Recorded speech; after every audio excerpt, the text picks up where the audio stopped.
अरे यार, आज मम्मींसोबत भांडण नाही झाले तर मनच नाही लागते कशात. बोर झाले. एक आयडियाच करते. मम्मींच्या भाजीत ना मीठच जास्त टाकते.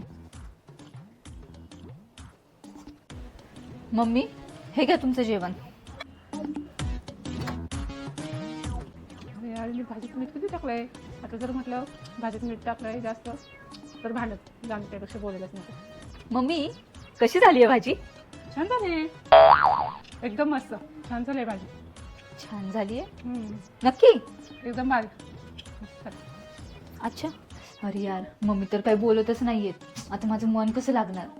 मम्मी, तुम्ही भाजी का नाही खाते? भाजी चांगली नाही झाली आहे ना? नाही, चांगली झाली आहे. हे बघा मम्मी, तुम्ही सकाळपासून माझ्याशी भांडले नाहीयेत म्हणून माझं कशात मन लागत नाहीये. त्यात भांडण होण्यासाठी मी भाजीत मीठ जास्त टाकलं तरी तुम्ही काहीच बोलत नाहीये. तू मुद्दाम मीठ जास्त टाकलं भाजीत. हा.